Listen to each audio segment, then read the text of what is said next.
Behold, the divine light guides us all.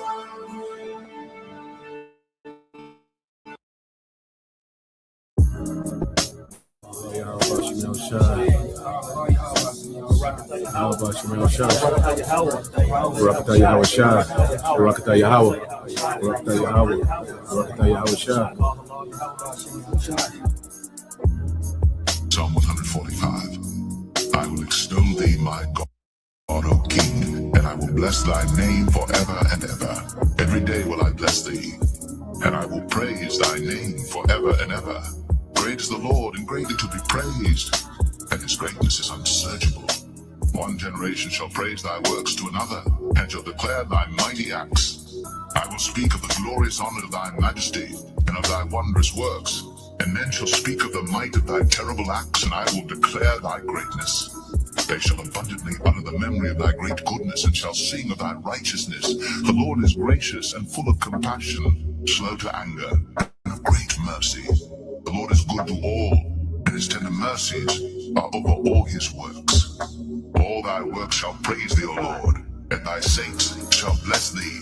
They shall speak of the glory of thy kingdom, and talk of thy power, to make known to the sons of men his mighty acts, and the glorious majesty of his kingdom. Thy kingdom is an everlasting kingdom, and thy dominion endureth throughout all generations. The Lord upholdeth all that fall, and raiseth up all those that be bowed down. The eyes of all wait upon thee, and thou givest them their meat in due season. Thou openest thine hand, and satisfiest the desire of every living thing. The Lord is righteous in all his ways, and holy in all his works. The Lord is nigh unto all them that call upon him, to all that call upon him in truth. He will fulfill the desire of them that fear him. He also will hear their cry, and will save them. The Lord preserveth all them that love him, but all the wicked will he destroy.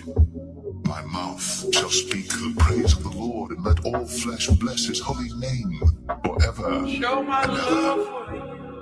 Abanawa, Shabashamayim, Kodash, Haya, Shamka, Yahweh, Malakwaka, Daba'a, Ratazaka, Haya, Aisha, Ba'arataza, Kawa, Haya, Bashamayim, Nathananawa, Lakom, Kal Yawam, Wasalaklanawa, Kawabwatnawa, Kasalaknawa, Kawabwatinawa, Wala'a, Tabayanawa, Banasayawan, Abal, Haushai Nawa, Mayan, Rai Kaya, Laka, Hamalakwath, Waha Allah, Wahata Ba'arath, La Iwalamium, Aman.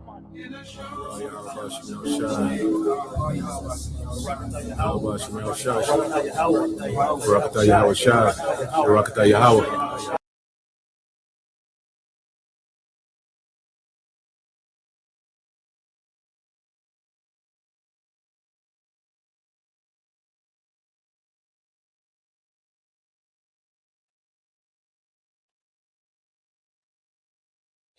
All right, Shalom. First and foremost, I would like to give all praise and glory unto Yahweh, Bahashem, Yahweh Shai, Bahashem, Rakakadash, and double honors unto the apostles and the elders of GMS who rule well, teach well, being great examples for his younger brothers, and peace and blessings and salutation to the hopeful elect out there pushing his word and truth and in sincerity across the four winds. In the name of Yahweh, Bahashem, Yahweh Shai, Bahashem, Rakakadash, pushing get up out of here. Shalom to the hopeful elect, the believers, the listeners who have came back to the obedience of the scriptures through faith in Yahweh Bashmal Shai. And what I want to go into with this lesson, all right, is dealing with hell in the New Testament, all right, and how it relates to nuclear judgment, okay, because for the longest with Christianity, it's been this ongoing, all right, Greek myth, all right, it's been linked to the Bible of this place, all right, where you burn forever, where you're tormented, all right, forever, okay, and there was just non-stop or everlasting torment, okay, which that's completely false, all right, and we're going to go into, all right, the Bible, we're going to go into a little history to give the understanding, all right, of hell in the New Testament, and also to show what a dogma All right, this Christian dogma. Okay, because when you go into, let me see, let's get this real quick. Let's get this word.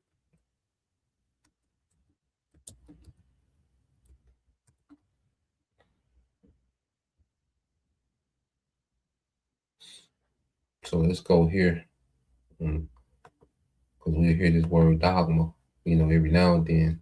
But when you go into dogma, all right, which hell is a part of Christian, okay, dogma, okay, it has no truth, okay, no merit in the Bible. So when you go to dogma, dogma refers to a principal tenet or a core set of beliefs laid down by an authoritative body, such as church or political group, that is accepted as unquestionably true. So for the longest, this whole hell concept has been accepted as unquestionably true. All right, the virgin birth, these particular things have been accepted as unquestionably true. It functions as an established truth that followers are expected to accept without debate or doubt. Okay, let's read the whole definition again. Dogma refers to a principal tenet or core set of beliefs laid down by an authoritative body, such as church or political group, that is accepted as unquestionably true. It functions as an established truth that followers are expected to accept without debate or doubt. Okay, and the main two is salvation is for the main three. Salvation is for everybody, the virgin birth, and the hell doctrine. Those are the main, three concepts and tenets of Christianity that you're supposed to just agree with without question, without debate or doubt. You know, and they were set up, by certain of these church leaders. You go back, to post, okay, Yahushua, after Yahushua, after the apostles, the doctrine of the church, started to go haywire. You see, and especially as Christianity grew and became political. Okay, so you had these corrupt motives, amongst these church leaders that was connected to the politics of the time. Okay, which we'll get into that. So when you go here, let's get some precepts and get some words. All right, now when you go to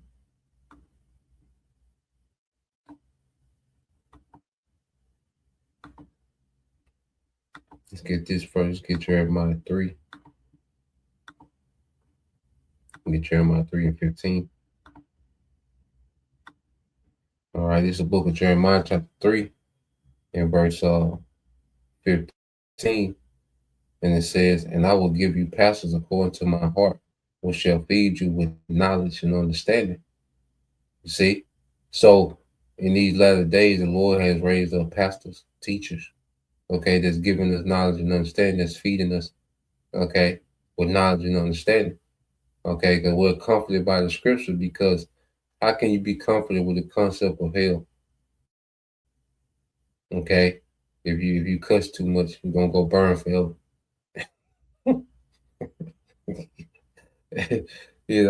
God damn. You see, how can you be comforted by that? Okay, but when you go into the true understanding of the scriptures, we're comforted, man. Okay, and the Lord has raised up teachers in these last days that's feeding his people with knowledge and understanding. Okay, so let's go here. Let's go to the book of Matthew and deal with the word hell in the New Testament. Now, you got two Greek words for hell.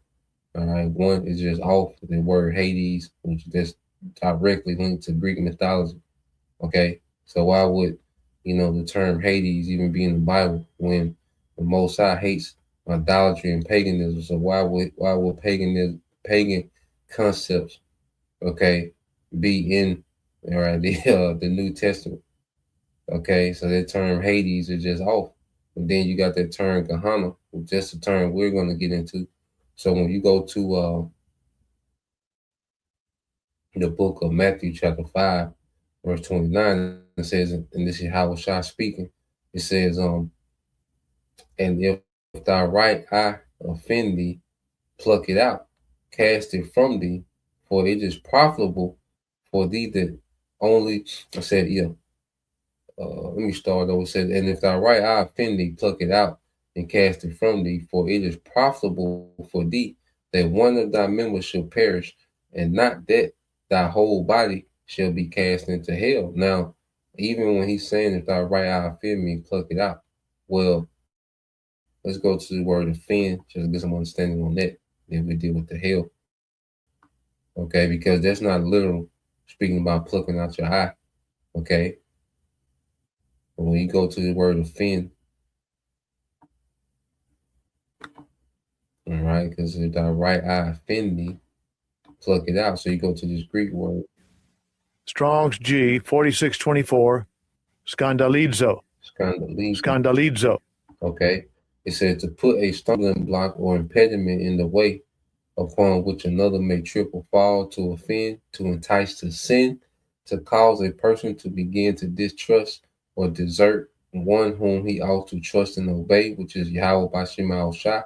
And it says to cause to fall away. So if there's something, that we're attached to, okay, that's causing us to begin to doubt, okay, enticing us to, sin, okay, or could be a stumbling block to us in our growth, okay, in the spirit. Well, these things we have to put away.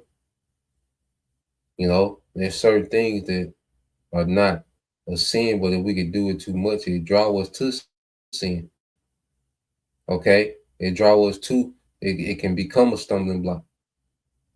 Okay, just like example, certain brothers, they drinking is a stumbling block unto them. It has them in the off spirit. You see, blackout. Say that certain things, certain brothers got to cut away. Certain things, and I had to cut away. It wasn't a sin, but it became a stumbling block, became an impediment. Okay, which would entice. It created an atmosphere to entice to sin. Was there certain things that we cannot do? We can't be perfect in the law, but there's certain things that we can't do, and there's certain things in this world that entice us, okay, to sin.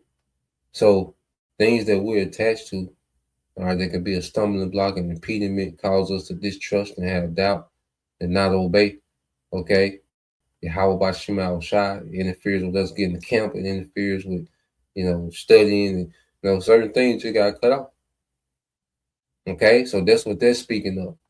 Okay, because if we don't, all right, and we become, all right, a castaway in this faith, okay, what is it going to lead to? We're going to be in the judgment. We're going to get caught in the nuclear judgment. Okay, so it said, for it is profitable for thee that one of thy members should perish. Okay, so to do away with anything that could be a stumbling block, it's better for that to perish, even though it might be something we're really into. It's better for that to perish, and not the whole body should be cast into hell, which is the nuclear judgment. We're going to prove it. When you go into, okay.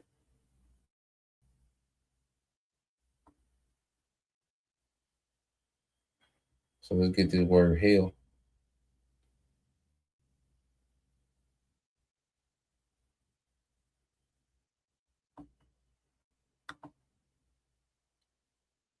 All right, when you go into the Greek, is Strong's G 1067, Gehenna. Gehenna. All right. Now, when you go into it, it's the outline biblical usage. It said hell is a place of the future punishment called Gehenna, or Gehenna fire. It says this was originally the valley of Hinnom, south of Jerusalem, where the filth and dead animals of the city were cast out and burned, a fit symbol of the wicked and their future destruction, which is going to be nuclear destruction. Okay, so what Yahweh Shai is doing, he's comparing the nuclear judgment that's to come, all right, to the valley of Hinnom, okay, which was a valley, all right, in South Jerusalem, with filth and dead animals, okay, of the city were cast out and burned. Because remember, America is likened unto an altar. The Lord have a sacrifice in Basra, okay, once we'll get that, all right. But it says, Gehenna, Hebrew origin valley, all right, of the son of Hinnom, okay, or Hinnom, you see. So when you get that actual valley, what was going on in that valley? You see? So let's go and get a little history, get an account. This is 2 Kings 23. Now, this is Josiah, which we went into this the other day, this chapter. Okay, remember he was rededicating Israel back to the Lord. Okay, and he began to tear down, all right, the pillars, the idolatry and the altars to idols. Okay, certain customs, all right, pagan customs he stopped. All right. So when you go down, get to the point. Let me see. Yeah. So let's go here. 2 Kings 23:6 in the NLT said the king removed the astral pole from the Lord's temple and took it outside Jerusalem to the Kidron Valley where he burnt it. Then he ground the ashes of the pole to dust. All right, this is like a modern day obelisk. Okay, the southern kingdom was wilding at this point. Okay, and it wasn't too long after the Babylonians were rolled, because after Josiah, he was a last glimpse of hope, and after him, the rest of the kings of the southern kingdom, all right, were wicked. All right, they got right back to the BS, man. Okay, but astral pole is likened to obelisk, man. You see, I say Jake was wild, man, the southern king. And it said, then he ground the ashes of the pole to dust and threw the dust over the graves of the people. He also tore down the living quarters of the male and female shrine prostitutes that were inside the temple of the Lord, where the women wove covering for the Asherah poles. Oh my goodness. This is why the Babylonians rolled. Okay. This is why we eventually ended up on ships, on boats, the middle passage. You go into what the southern kingdom was doing, man. Okay. Verse 8, it says Josiah brought to Jerusalem all the priests who were living in the other towns of Judah. He also defiled the pagan shrines where they had offered sacrifices all the way from Gabah to Beersheba. He destroyed the shrines at the entrance to the gate of Joshua, the governor of Jerusalem. This gate was located to the left of the city gates as one enters the city. The priests who served at pagan shrines were not allowed to serve at the Lord's altar in Jerusalem, but they were allowed to eat unleavened bread with the other priests.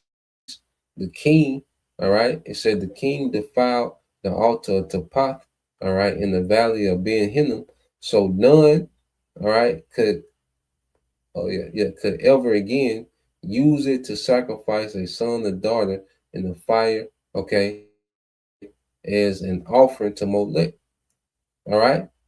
So you will have Jake was using this valley of Hinnom, okay, because he's going to the KJV. We say Ben Hinnom, which Valley of the Sons. Okay. But when you go into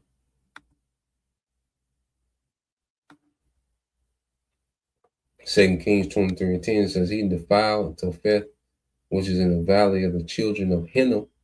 Okay. Well, you get the concept of what Gehenna. Okay. That no man might make his son or his daughter to pass through the fire of Molech. So in the same place where they would throw away dead animals that died of themselves. Okay. They were serving garbage and trash and filth. Okay. They began to use it also as a place to dedicate their children or to sacrifice their children to Molech. Okay. So it was always a fire going in this place. It was always smoky. Okay, you had maggots, you know, the worm that died not. Those are those constant maggots, because some of those bodies wouldn't make it to the fire, you know, and they would be on the edge of the valley. Okay, and those maggots will break them down. Okay, that's what it goes in Isaiah. The worm dieth not. Okay, so when you go into what Yahweh was speaking of, he was speaking of, all right, the judgment, and he was likening that judgment to the valley of Hinnom. Okay, a place that was known to be on fire all the time. Okay, and he was comparing it to what the nuclear destruction. Okay, that's coming for 2/3. Okay, and these heathens here in America, you see, but there's certain people here, Yahweh Shah, okay, was rebuking back then. Guess what? They're here in America getting ready to get their fire. Okay, getting ready to get their hell, which is a nuclear judgment, man. You see? So you go to Jeremiah 7:31, it says, and they have built the high places of Tophet, which is in the valley of the son of Hinnom, to burn their sons and their daughters in the fire, which I commanded them not, neither came it into my heart. Therefore, behold, the days come, said the Lord, that it shall no more be called Tophet, nor the valley of the son of Hinnom, but the valley of slaughter, for they shall burn in Tophet till there be no place, man. Okay? So the Lord, all right, eventually brought the Babylonians, okay, and did a slaughter, okay? And then this time he's going to bring the missiles and do a slaughter, man. You know, Jake that was sacrificing their children to Molech, man, guess what? There's still a punishment, a nuclear judgment they got to go through, man. Okay? Judgment coming full circle, man. All right? And even beyond those that was doing this, man, who's ever not part of the elect, okay, they're going to get caught in this fire, man. Okay, they're going to get caught in this nuclear judgment. Okay, so when Yahweh Shah was speaking, you see, of hell, you know, casting our whole body into hell, he was talking about a nuclear destruction, man. Okay, and that's why, matter of fact, let's go here, because when did that concept come about? And then we go back to the scriptures. When did this concept come about? All right, with this whole of hell. Okay, so I just asked Google. I said, when did the concept of hell come about in Christianity? It said Christians did not hold a uniform belief in hell from the very beginning. The earliest Christians focused on bodily resurrection and a renewed earth. Okay, because when you go into the earliest Christians, they was sticking to the doctrine of the apostles. Is when Christianity became, you know, when it grew, it became political. You know, as Christianity grew, the disciples, you know, after they passed, all right, Christianity became political. Okay, became corrupt, and then you get all these infusions of Greek mythology. Okay, within the doctrine.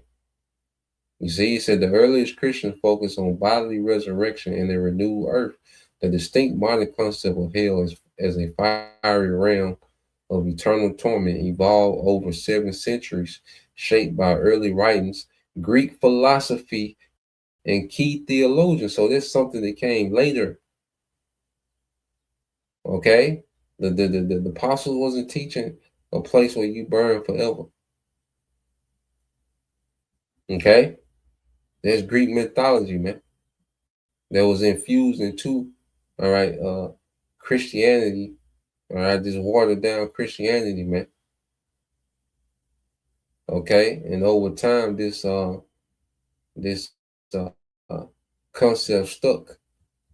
Okay, because when you keep reading, okay, it says now. It said the earlier church fathers like Clement of Rome and Ignatius of Antioch generally did not believe in eternal conscious torture. They taught conditional immortality, meaning that eternal life is a gift only to believers, while the unrighteous would ultimately face total destruction, perishing, or ceasing to exist forever. And we know that's off as well. We know immortality is only for Israel, beginning with the elect. Okay, in this go around, you see, but just the fact that they didn't teach this country, this eternal torture in the church in the earlier days. It was a concept that came later. All right, it says the shift toward eternal torment began when early Christianity started adopting aspects of Greek philosophy, specifically the idea of an immortal soul that survives death. Figures like Tertullian of Carthage urged that because souls are immortal, all right, unrepentant sinners will face endless fiery torment in the afterlife. Okay, which when you go into spirits, all right, all spirits go back to the Father. Okay, there's no place, all right, or fire or endless fiery torment in the afterlife. All spirits go back to the Heavenly Father, and they come back to the earth to be judged. Okay, when the scriptures, all right, when the parable told the rich man in hell where he lifted his eyes, well, hell goes into a condition as well. Okay, which means he's going to lift his eyes in an unpleasant condition. It's just captivity. Okay, these Edomites that die in this nuclear destruction, guess what? In hell, okay, in captivity, they're going to lift their eyes. They're going to go to the spiritual realm, okay? They're going to know that they're Edomites and understand that their judgment, they're going to come back and serve out their judgment under the sun in the earth. Okay? You see that? So it says, the belief that non-Christians and sinners will suffer material eternal burning found widespread Western support through St. Augustine of Hippo, all right, and it's a little bit after the Council of Nicaea. I think the Council of Nicaea was like 325, so, about 30 years later, they really started to infuse, Greek philosophy and pagan customs into Christianity. It said he cemented the idea as a literal unending destination of torture for the wicked, which heavily shaped subsequent Western Christian theology, man. So you see that hell was a concept that was infused into Christianity. The Apostle didn't teach it, Yahweh Shai didn't teach it, the Old Testament don't teach it. Okay? The apostles didn't teach it, it came later on. Okay, by certain men infusing Greek philosophy, okay, into the doctrine. The doctrine just became more and more warped as time went on. All right, this whole doctrine of Christianity. That's why, eventually truth was completely hidden. Okay, Christianity corrupted the doctrine so much the truth was hidden. All right, and to be revealed in these latter days, which we have now. Okay, so just go from there. All right, because remember, when you go to let's go here, because the Old Testament speaks about nuclear destruction. Okay, and this is a judgment Yahweh Shai is referring to. That's why you go to Isaiah 34. Okay, Isaiah 34 and 5, it said, "For my sword shall be bathed in heaven. Behold, it shall come down upon Idumea and upon the people of my curse to judgment." Okay, upon the people of my curse to judgment. You see, so what is this sword? Okay, it's talking about a missile. Because what sword is bathed in heaven, in the atmosphere? Okay, who could throw a literal sword to the atmosphere? You see, speaking about missiles, and said, "Behold, it shall come down." So why is it speaking about coming down?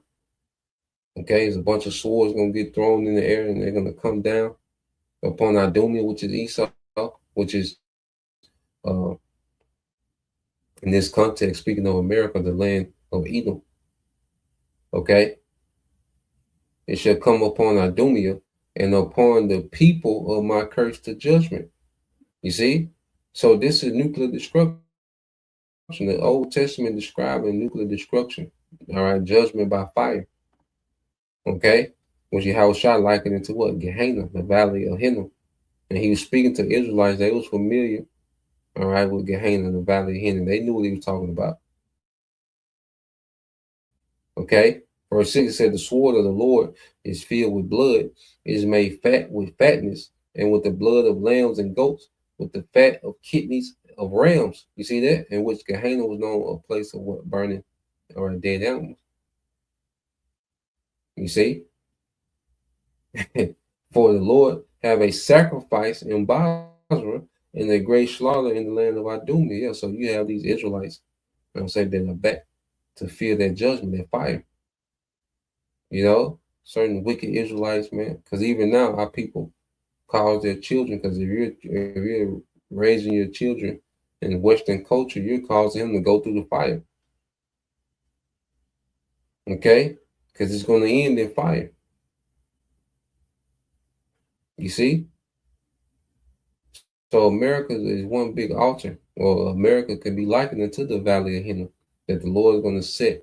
All right, this filth of society on fire. You see? So let's go from there and go to Malachi 4.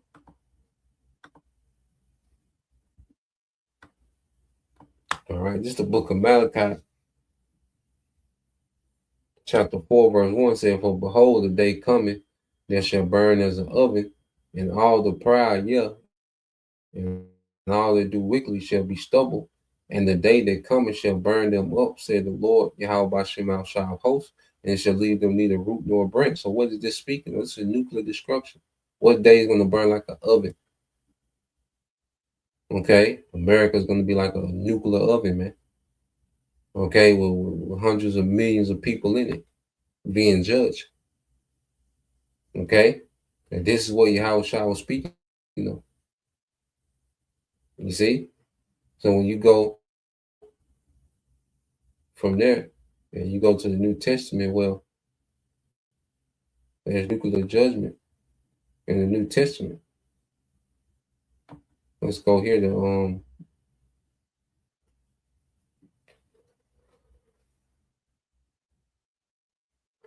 let's go to 2 Peter 3.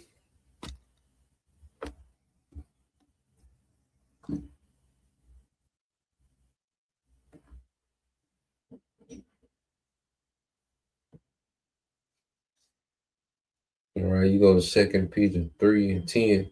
It said, but the day of the Lord will come as a thief in the night, in the which the heavens shall pass away with great noise, and with great, and it says that, with great noise. All right, and the elements shall melt with fervent heat, and the earth also and the works therein shall be burnt up. What is going to do this? Okay, and when the heavens are speaking of Esau's rulership, which is infrastructure, is an extension of the devil's rulership. Because you go into the word heavens. All right, one of the definition goes into the acne or the zenith, which is the peak of the glory of a city. And Esau, he's at the peak of his glory. His technology is peaking out. You see, his cities, everything is peaking out. Esau's at the peak of his glory. And that's the time when the Lord's going to send that nuclear destruction. Okay? Matter of fact, just to show you, let's go here to, because what's promised to Babylon?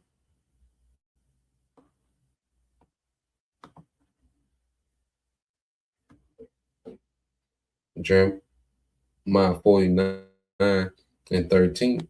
It said, for I have sworn by myself, said the Lord, that Basra, remember, you have a sacrifice in Basra, that Basra shall become a desolation, a reproach, a waste. Okay, the valley of Hinnom was known as a waste, like a dump. You see, and a curse, and all the cities thereof shall be perpetual waste. Okay, so Peter is speaking about this destruction in the New Testament. Okay, they're not teaching a hell, a place where you gonna burn forever. No, they're talking about the judgment by fire. You see? And even when you get into the I think that's the Nelson Bible commentary.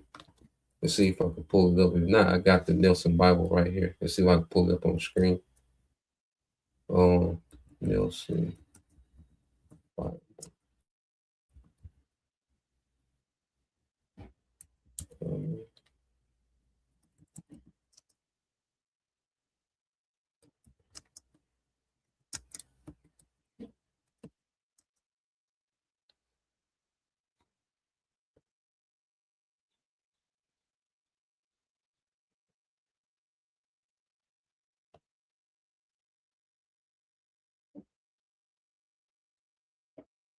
Let me see. See if it give us some. I think Google trying to remix. Yeah. Google trying to remix it. No, we got that hard copy, baby. So let me go here. So when you go into, I'll just read it. So you go into 2 Peter in the Nelson Study Bible. You know, that's why it's good to still have hard copy books, man. Because that's what the devil want to do with this. That's why they want to make everything digital, so you can change what you want to change. You know. Well, let's go. Let me see. 2 Peter 3. So real quick, 2 Peter 3 and 10. All right, this is the book of 2 Peter chapter 3, verse 10. It says, the day of the Lord here refers to the return of Mashiach and judgment, not the rapture, since the day results in final apocalyptic judgment. The heaven that shall pass away with great noise, or the atmospheric. It says, is this it? Let me see. Okay, here it is. It said, I'm gonna get to the point. It said, the elements shall melt with fervent heat. Certainly could refer to a nuclear holocaust. Thus, Peter urges his readers to look beyond this present world to the new heavens and the new earth, all right, which is the kingdom of Israel, okay, under Yahushua, characterized by righteousness. Okay, so let's read this again. It says, the elements shall melt with fervent heat. Certainly should refer to a nuclear holocaust. Thus, Peter urges his readers to look beyond this present world to the new heavens and the new earth characterized by righteousness, man. Okay?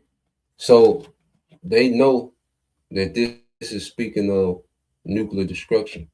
All right, what Peter is going into. You see? you see that? You know, that great noise, because they speak about the great noise that those nukes are going to come with great noise. They're going to make impact with great noise. Okay, they're going to melt all the elements, man. Everything's going to be melted.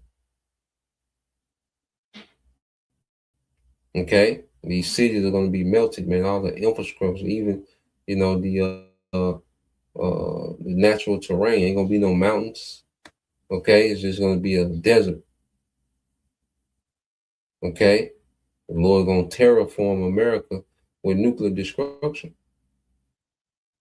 You see, verse 11, it says, seeing then that all these things shall be dissolved, what manner of person, all right, ought ye to be in holy conversation and godliness, man? So what mindset should we be in, knowing that this is the judgment that's to come?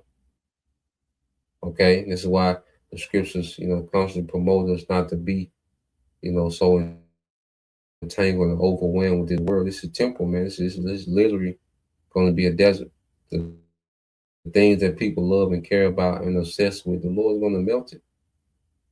Okay, so what mindset should we be in? We should look forward, all right? As the scriptures say, verse 12, looking forward and hastening to the day, unto the coming of the day of the Most High, wherein the heavens, being on fire, shall be dissolved, and the elements shall melt with fervent heat. 13, nevertheless, all right, nevertheless, so like, yeah, we, according to his promise, look forward to new heavens, a new rulership, a new earth, a refreshed earth, okay, wherein dwelleth righteousness, man. Okay, and that's our hope post-nuclear destruction. You know, that's why we have to be on the chariots, man. You see? So everything makes complete perfect sense. Okay, when you bring understanding to the situation. All right.